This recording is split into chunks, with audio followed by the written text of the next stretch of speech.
TUNI Kuki News vejo se na bon chawin lem na hi win phat masa video a chu India khopi sunga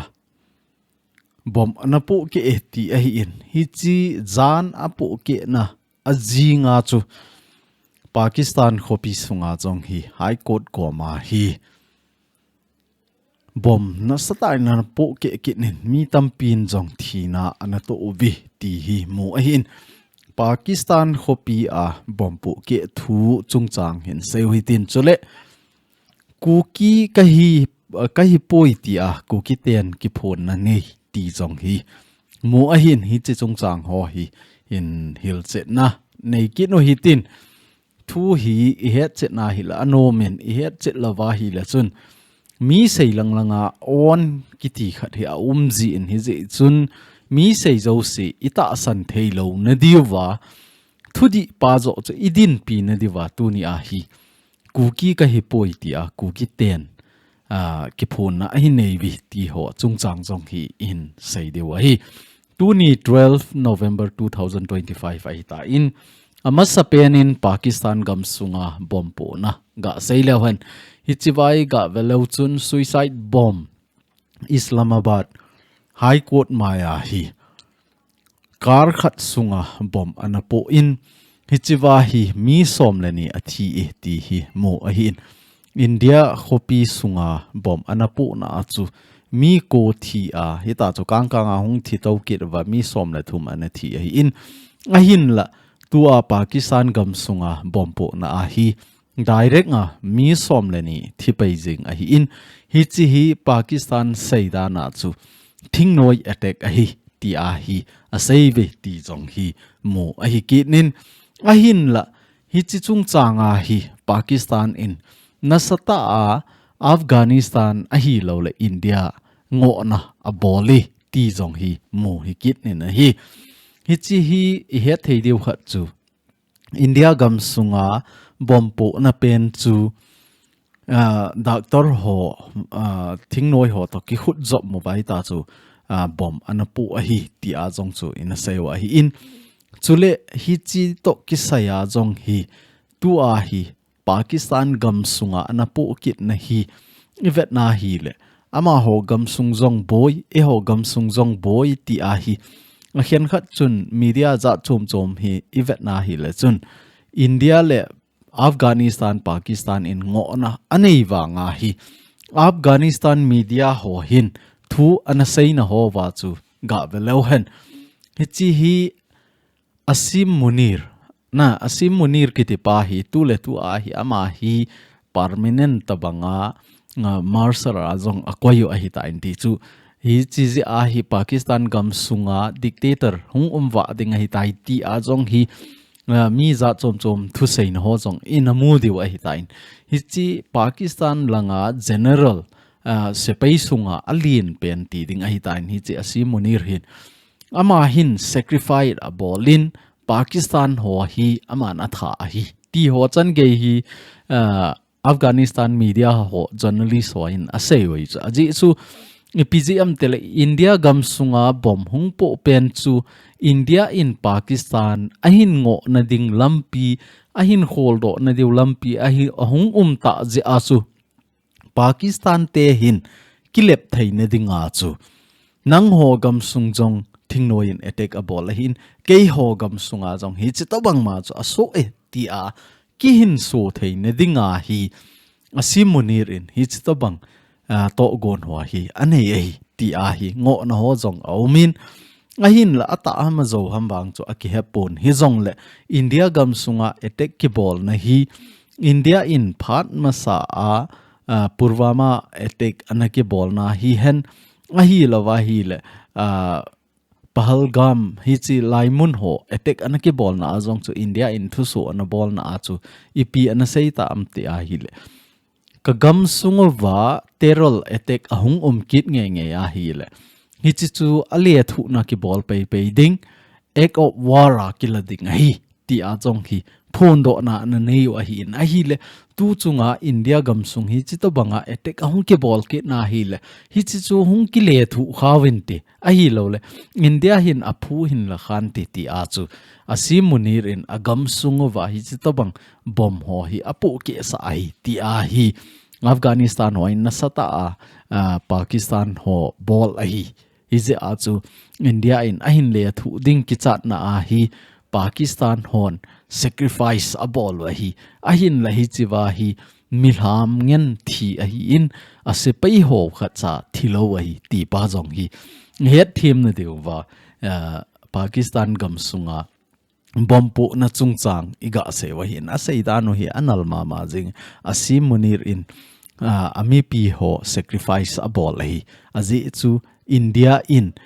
agam sunga Pakistan bompo ke sa je a India in hin le thu ding hi akichat je a asim munir in sacrifice ami pi ho atha hi ti a hi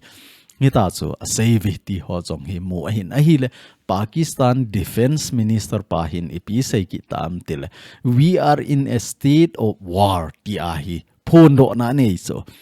ama hon hi chiwa a sein ho hi hoita simpi pi kit leu chun alang khana chu hi chiwa hi defense minister pa hin India apha pu nawang pu in ahin la athu seina ahi Baluchistan ahi lawaile Afghanistan ama ho hi nasata ngo na bolin direct nga Afghanistan ho ngo na bolin Kabul can stop ti ahin terrorism ti terrorism in Pakistan ti ahi asein ama hon jong India gam sungai ta cho abol jingo ahin hi chito banga chu tunia India in Pakistan thing noi attack na hin bol jingwa India gam sunga attack na hin bol jing ngawin ti a sei to banga chu tunia hi Pakistan in jong Afghanistan ho hi nga thu seina anei ti hi mu a hi in chule Pakistan in Afghanistan ango na bana jong hi Pakistan in hi chi chungchanga hi full response kine a hi hichiwa hi nasata le thu na ki bol ding ai ti a jong hi Afghanistan hoi gi na bol lovi ti jong hi mu a in Pakistan in Afghanistan gi na bol ting le hin alang khat na chu ale thu te khat na hi aumen air strike hoi a bol khum ji wa hi na ji chu Afghanistan government ki form tha pan a hi in van lenga ama ho banga attack le thu the hi nai lo a hi za chu noi se ta abol ji a hi na hin la India mong hi defense minister pan bang aphapo po in Kabul ho Afghanistan ho wang jangke in hi chi Pakistan gam sunga bompo na a hi Afghanistan ho ango ti chu het theine dewa in se wa hi in aji chu hi chiwa Pakistan le Afghanistan phat ma sa jong chu boulder dunga na sata na ki boyu a hi in hi che aki boy na wa hi Turkey in pan ahin la a Pakistan le Afghanistan hi ke ho cham sa ding khat ki ka a cham na sim ding ti a hi to gon anene yuwa Turkey gam sunga na ko wa Afghanistan a hi in Pakistan a hi ni chawai ga chiwa anaki ho a hi na hin la aki ho na chu ki ho cham thailo wa hita chu ki hian no a hi wen tu ni chan ge a hi ki ho cham na lo Pakistan la Afghanistan ki ka jong hi ki ho cham na lo hi ta chu khat hi ki ngo to jing ki vet da jing a hi za chu Turkey in cham na sem ding atiu jong le hi chi jong chu an fail kit a hi in tu chunga jong hi chi to bang thel so hong oma hi Pakistan in Afghanistan ngo na bolin gi na jong ane in hi chi chunga hi Pakistan in respond ki tha bol ding hi kile thu ding hi ti a hi don but na anani ti pa chu he thim na diwa Pakistan gam sunga bompo na chungchang in sei theinaw chan chu hin ten tu hin TSA tilhen amin hi isim ting le Thadou student association ho a hi ji na hin la hi chi Thadou ho hi ji lo lam za thang lam kai na a hi chi to bang thu so ho hi ke bol ji a hi in zan hi a thil so o cho he de in zan hi a chu KSO Churchanpur election ana a hi in hi chi na a hi KSO ho hin anako a hi in TSA ho jong anako le kha na pi wa hi na hin la hi chi chunga hi TSA lam za thang lam kai na thu su khat ki mu chu a hi le TSA ho hi independent ka hi vi ke ho hi KSO a participant ka hi po ve KSO to ki job now ima poi ni ji chun ke ho hi zau thei po winge ke ho Kuki ka hi po ve ti a hi a se yo hi so hi chu to bang ke se ho hi za za ji in zo wa jong thumbnail la kain koi ta in Kuki ten Kuki ka hi poi ti a ki phon na nei ti pa chu ni chi hi a hi in Kuki ki hi ge gu a Kuki ka hi poi ti a isei jiu ho hi za za akisa in a hi THEI le hi che ho hi avela bol daw hi ten igam inam dam thei ne dinga pan ila de wa hi wanga chu wakang la a gaki nu kang hen lang galeng le le jong le a hi thei lo na ume arong hung ko teng le khun vom tho tho a hi in hi che to banga chu TUNI a jong hi inam sung isopi isangam khat ka hi poi ti a eng enga ho sanga chu support bolo hi ten email ma ho ki chin ta a email ma ki het no hi ten hi lo hen inam sung hi dam thei zo deng a hin la TUNI ai event na hi la MEITEI gam sunga i chang si isa koi man I ma cha sa lowa ei koi ding ngaban le ano phat le phat kilam amu teng le ei chai do sanga so inam la a hi thu pha choya inam la a hi panla zo ding hi ti zo chu isei no mo hin tin hi chi ba na chu simsin pol pi ama hon jong hi chi to bang ma kha chu le kha a hin thot ki no win kei ho hi Kuki affiliate ka hi po win paite ho hi ke ho paite student welfare association ho hi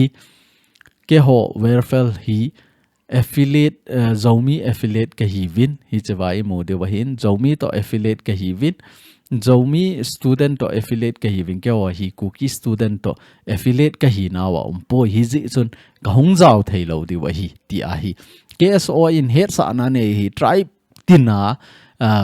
student body ho zo se hi lekha na pi over KSO a hi hung jaw win KSO lam ka ya hi pan hin lavin nang hon jong participate hin bol vin ti a hi in hitsit na chunga hi zo ho a hi in a hi lo la Thadou ho a hi in tu a hi paite ho a hi kin na hi hi che ho zo se hin ke ho Kuki student to affiliate ka hi po ve zomi to affiliate ka hi ve ni ji chun ka zaw thei lo di wa hi ti a hi paite hon jong ta cho paite student association welfare ho hin hi chi to bang hi a hin save ti hi mu a hi in a chaina a sai be kit na wa cho hi le ke ho kong zaw thei lo je ve lungne hi ven nang hon jong hoi ta pan hin la vin lang election jong hoi ta a chi hla ding ka kini mo ve ti a hi wang bo na ti ding ham thu pha sei na jong hi anei ki no ven a hin la TUNI ka na mi te ho hi nga ka sei nom cho a hi le TUNI a Kuki I hi lo wa hi le ipi bola I boy ha MEITEI ga ma lut no vin lang MEITEI ga ma na nop no ma ga che taw ngo TUNI a Manipur gam sunga boy na hi paite to MEITEI hi lo cho boy hi Thadou to MEITEI hi lo cho boy hi a hi lo vai le zo to MEITEI hi lo cho boy hi a boy hi Kuki cho Kuki to MEITEI hi cho a hi le Kuki no ya ke khai lo chu ko I ham TUNI a paite Thadou zo kiti ho vai phei simte mar hi chu ho zo se hi zao chu la hi zo zo se chu Kuki subscribe hi chu la a hi le ipi bola TUNI a ke hi chwa chu ka zao poi ke hi chu ka hi poi iti ti na la yam hi lo wa hi le TUNI a nang Kuki to MEITEI ki boi na chu na zao lo hi chu la ga chi ta ngo Kuki na hi nei lo ga ki phot che no vin ka ti ji na hi chi hi a hi TUNI a lam za thangin aga phot che na hi le Kuki sunga hong lut thei ta lo cho ke hi Kuki ka hi poi niti vin Kuki na hi lo wa hi le MEITEI gam sunga ga lut nin na hin lo veu te ti a thang tom te na aga chi a MEITEI gam sunga aga lut le TUNI a hi MEITEI gam sunga lut thei ai wanga Kuki gam sunga lut thei ta lo cho I chu to bangai ni chu a hi THEI le inzo wa wanga ho le tui wa kang ho ka sei banga chu avom le akang chu avom chun ka kang e tina na zong lo hen phat khat le I hi na pa chu hung do tho ding hi ja chu a hi thei pen chu a hi le sopi u cha khat nam khat hi na pau hi na pau ki he no hi tin hi na pau chu hoita apan la lew hen tu ni ai ho dinga dam theina hi zo dinga hi ti hi iga sei be ke no hin tin abana hi teiseng area chief union hon jong thu su a hin bolvin condemnation statement a hin bolvin hi chewa ama hon condemn a bol hi a hi le subdivision office a ki hal na chu a hi in hi chi hi SDO office ki hal ha na chu a hi in hi chi to bang i bol hi khan to na a hi poi ti a hi lawai le office chung chang a ki hal ha na chung chang a hi I chan ham khana nga dem na a bol a hi in hi chi thu a jong hi ga sei dinga chu ke gel dan hi lewa a hi the ai le office o se hal hau te ho poi I gam inam a khan to na dinga hal hau te ka ti tunia ai hon hi chi to bang pan ila thei lo ji ba khanin na hin to la khanin ki dem khanin thila hin bol khanin ki dem ikidem tu ji wai ki hat thei lo ai chule tu hin abana hi ga vekil la han office of the village volunteer eastern zone ho ai ki na ven ama hon a hin sei na wa hi chi hi to the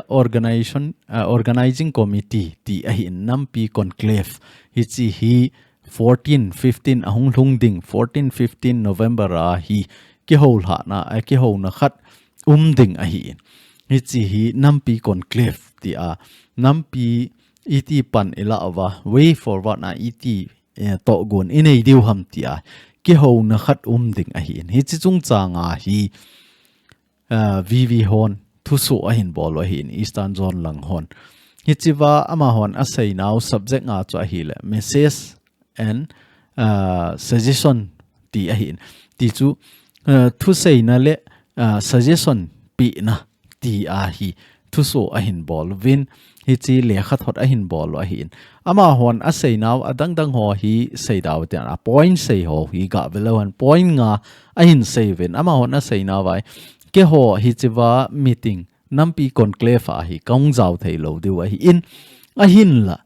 kei hon jong kalungial khat ka sei no movin hi chi hi neila pe theu wa hi le thil phata hi ding hi ti a chu alungial point nga a hin sei wa hen a point khat na chu a hi le reformation of the Kuki Zo Council KZC hi tha sim ding tha form ding a leader ho hi khial ding ti hi so hi chi hi a point khat na sei wa hi in ama hon a sei naw hi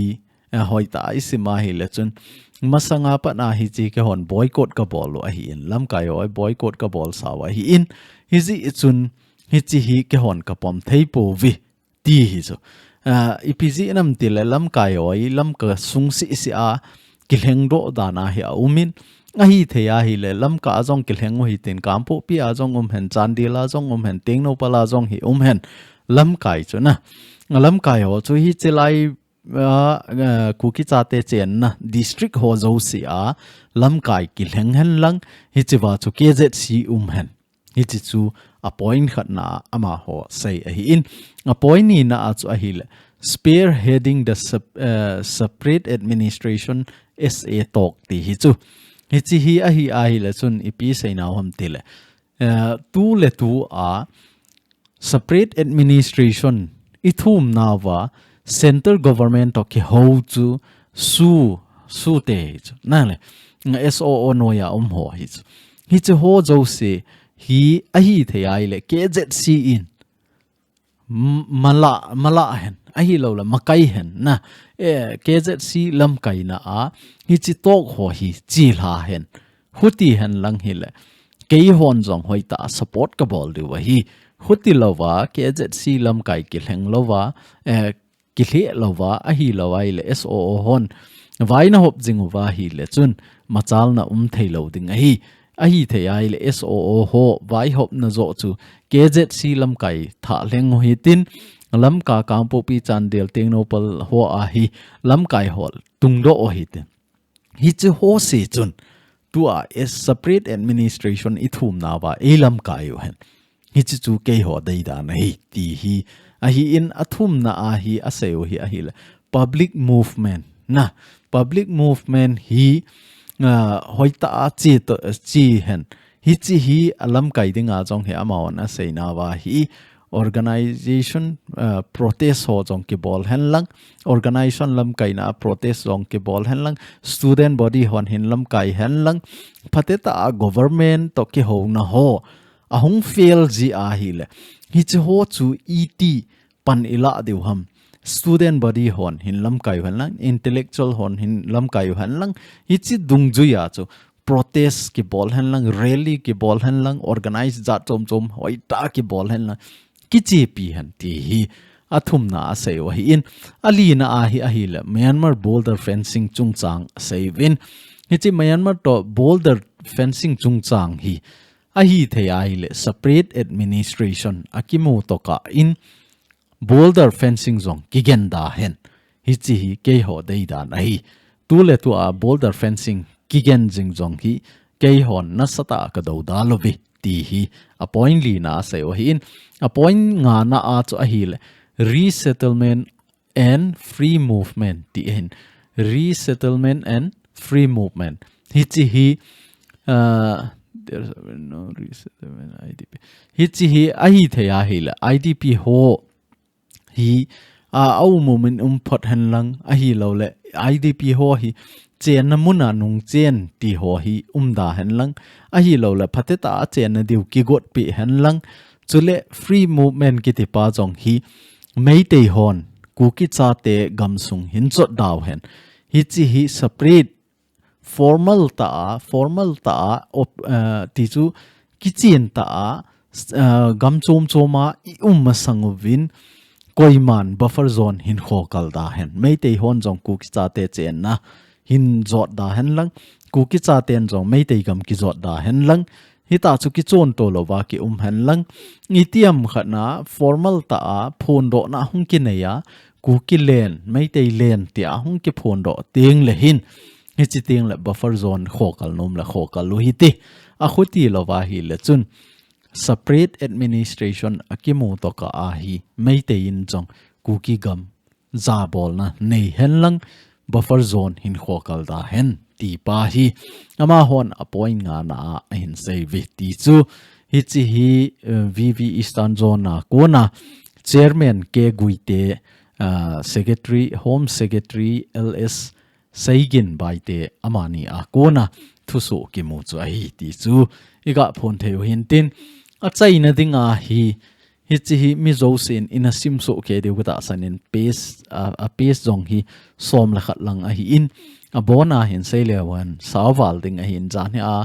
jong chu really a bol na ho a hi lawai la ki zot na ho wa a thu sei na ho lam kai hon thu sei na nei ho jong chu imu so ke wa hi in hi china a hi Manipur government hi nga jong hi memorandum ho jong ana piwi ti ho jong chu mu a hi in a thu sei ho chu a hoi thei le jingin inam pi a dinga a thu sei do ho jong thil phata ta jong sei do win meitei IDP le kuki IDP ho ki bang ta in bolu hiti a chule IDP ho dinga sengson hung ki bol ho jong hi tu ni chan ge ya IDP 10 imacha akimu po in chule ai in ke hal ha lo ke hal ha ho jong hi sum hi zat pi ding ti a government a kona phone do na ki nei ho jong khat cha akimu po in tu ni chan ge ya hi IDP adi se na Churchanpur district sunga ho hi thungai ta ka hi win kei ho khela thungai ding jong pon tin igam inamin separate administration amu na ding a hi poleti a ki tho a hi in a hin la tu ni chan ge ya I macha ki mu poi ti hi ama hon a hin phon do pau chu a hi in a hi chiwa hi he thei diu kha chu e oi government ne hi po win separate administration thum hi win state government hi nga jong ki thum thei ta lo a hi in a hin la ka dei lo ta kha chu in zawa jong chu ka sai ta in kuki hi so ke win hi chelai la a hin sai na wai ga velo chun mar Thadou kuki mizo vai phei zomi ti a hi hen tum nei ta ai thu ong ki sai hi chi ho hi a hi the a hi le iza da wa thil pha hi inam pin aza chu ipiham kuki zo ti so kuki zo chu iza le jang taw ti alang khat a hi chi zong hi ku zo hi ki dei lo wai kuki hi vi Kuki a ki khai la so ke hi ve tu ni a mar jong chun Kuki ke hi poi ti them ti thei lawai Thadou in jong ka hi thei ka hi poi ti them hi thei lawai aban le vai phejin jong Kuki ke hi poi ti le achang se ading zo ding ham ding zo lo de zo min jong ke Kuki ke hi poi ti le apan hom pi ho chu koi ho ham Kuki tribe sunga niau cha cha a tribe la niau ho hi chu ho si so kiloi khom wa zomi ki tha phu a hi bowen a hin la zomi a tribe ho si jong chu hoi ta ivet nai le Kuki te ki hi bo hi chi chu e ho ki bung khen khen na ding bol po de ka ti MEITEI hon north east time khat na thu so khat a hin bol naw khu ga ve lo chun Kuki sunga thing noi SOO hon HGSOO hon tu chunga center to talk anei na wa kei ho Maharaja Manipur Maharaja in iho poi tia na seu na zo na save hi chilang side hi chi a hin kho chi a hin tia sei na ho khu hi chu ho hoi ta ave lo chun Kuki tribe sunga athilji pau khu ama hon jong tunia hi eise khen go na wang wa hi chi story a hin ji now history a ji na pau khu hoi ta velo chun Kuki all Kuki new Kuki ki na chu hi zong le i bon cha ba Kuki chu chiru ho jong ho ada le wang wa ho tu ni chan ge record na ho Kuki all Kuki a na lai hi chu Kuki anal Kuki chiru ti a ho na lai hi chu hoi ta thieng ta le kha ki ji hi chu history a hi wanga tu ni a NSN in policy za chom anagon je a naga alut thu a hi tu ni a jong hi zomi in NSNIM ho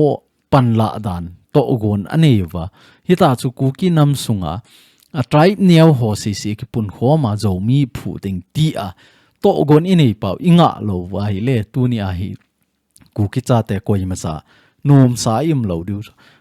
pai te jong achang se a ding zo lo ding sim te jong achang se ading thei loading gang te jong achang adim thei loading vai phei jong achang ading thei loading Thadou jong achang ading thei loading mar jong achang ading thei loading hi chi a hi je a chu tu ni a jong hi ka sei ki nei kanam mi te ho idin khom lo thil kho a hi tai ipan khom lo a boy tai ipan khom lo wa idin khom lo wa a hi le chun I ha na di wa boy ti tunia kanami te ho hinga kaga sei nom hentin chule IDP chungchang iseu a hi ji chun IDP ho jong hi tunia min igama kinung leutin resettlement bol kit no hitin mun khatna grouping bol lo hitin hi chiwa cho igam inung lo na diwin panlaw te tile relief camp kidal hanom lo na relief camp kidal hanom lo I kho a jong kinung chen nom lo I kho a jong kinung che nom lo ai lo le I kho I lu thei ta lo wa hi le mun khatna ki si kho mo hi tin I chalai mun a cho pan la kho mo hi te ti jong le pan kila nom kit lo a hi le relief camp sumang taw te ti jong le relief camp na su mang wa hoya ka chen deu ham kitikit na lai na I boy da no chu I kho ala kinung che nom lo a relief camp la kidal hanom lo ai le free a su coin tunia ai ho government nei la hi povin coin ni le cha na hin pi jeng deu na hin tha jeng deu ai chu a chang le lam kai ho e ho dinga pan la ho I dem kit deu hin alai na hi chu to bang hi u cho ku ki cha te hi ku ki ti chu a thing ta a sei lo han MEITEI ho chu gam le go zong nei lo aban le mi thasi mi ki to lo te pathin hello te chu ai bang ku ki te chu thing hlang khana lo bu khana isot lut jong le ama hi ta chu gamla ani le cha ki hola khosa theingen kum khat kum ni ka chu ama in chen ki sim theingen ki hi chu ku ki te chu ni mo jong ki nei lo ni da jong ki nei lo I hin na dinga chu ki hin so thei na ding lampi bailam ta ki mu thei chu ku ki ten a hi le tu nia kum ni thing zen ta a hi le tu nia government pan 15 lakh 30 lakh in pi ding pa chu I chi chu ngai cha na tu nia lam kai khat I kino to wa e ho ki ka I ki boy wa chu min ai nui sat lo ding hi chi sanga chu ka sei chu la I khuai nung chen nom lo wa hi le ei ma hin na ding ki ngai tu ding na igam inam ingai to de tuni a 15 lakhs a hi lo le 15 to 30 lakhs government hinga panpi na na thumu hi chi to bang chu hi chi to bang chun ke lo ven lang tuni a kuki cha ten separate administration i thum pau hi chi imu po vai le 15 lakh ho chu ima chai lo chu 30 lakhs ho chu ima chai lo hi chi sanga hoi zo le phazo hi chi sanga tam zo hi chi sanga man lu zo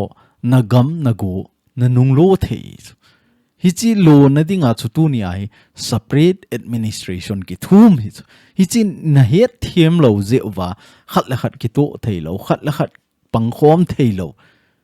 asum ki dei abailam sa asum min in pi ding bo hi chi 15 lakh chu kumizan ni ding hi chi 30 lakhs chu na in ko na ne le chon kumizat na ni thing a hi le chi chu nai ne zo ting le min na to hin pe ki ta hin lang le hoi lai na chen na ding ki het ta lo de hi za chu tu ni a hi in nam lam kai hon separate administration ti lo lam dang ta poi separate administration de lo hi ti hoti ai le idp and idp hi zong le kuki ka hi ti hi pom so ke hi ten tu ni a tribe zo si ki thu hom hi ten pan la lew hen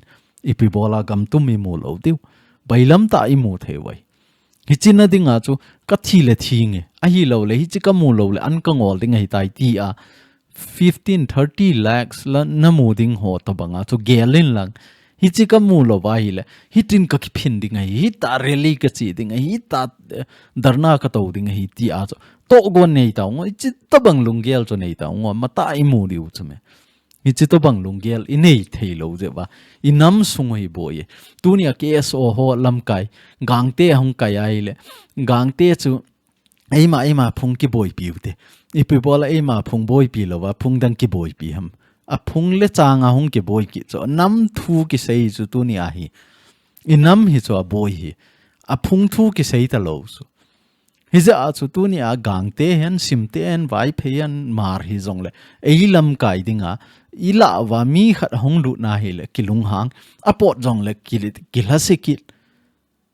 mi boy te hi hi za chu a hi the ai le kanam mi te ho khangu hi ten pang khom hi te i pan khom lo vai le tunia sim te gang te mar te sim te na sei ho hi abona chai di khat cha rong na hung hin lo diu hi chi i hin theine di wa chu i pan khom ngai chu hi chi ki to theine di nga hi to gon na sata ta ki nei hi chi wa hi pan hin la so ke to tu a jong hi pan khom ha na ti a pan ki lai chu hi chi wa hi inam su khom ding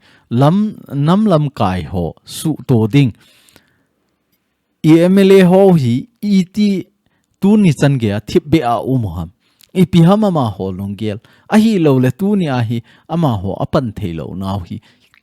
ipi ham a solution hi hol do ding ti a pan khom ha na ti a hi project ne a hi in tu ni chan ge a pan hin la nai lo hon jong hi chiwa hi details hin ki koin pan hin la so ke de wei a tiep chu ken cái kin a hin la pan la chu nang ho kin a hi tu ni a jong hi ka velo chen mi tampi ki sei si ding a hi teng la tampi pin pan ni lao i gamina ma ding in practical ta na tong taw ti teng la koi ma hung kon do lo chu tu ni chan ge pan hin la hi mi som nga jong ki thing nai lo hi chu ni chu ho gel taw tu ni anang in nanop nop na se ya na gam na ma ding a jong pan langam nai lo na hi le ipi kuki na hi na chu aphat chom na uma na tu ni a hi nang man na nam sanga na phung na choi san zo a hi le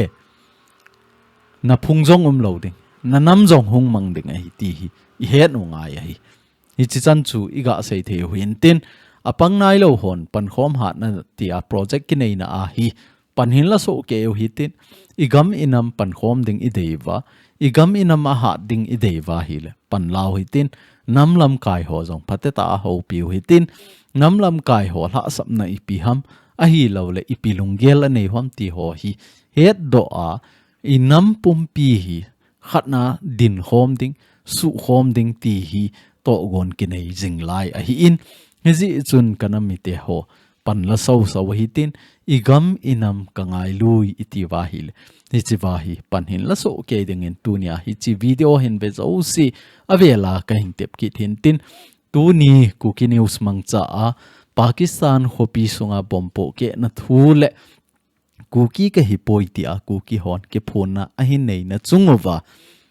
het theine diwa hil se na hin nei naw hi chi chan chu hin tin tuni Kuki news in ve hin ngai hlo zo si na chung chi win ka ki pa in bon cha win pathin in phat thei hin bo jing ta hen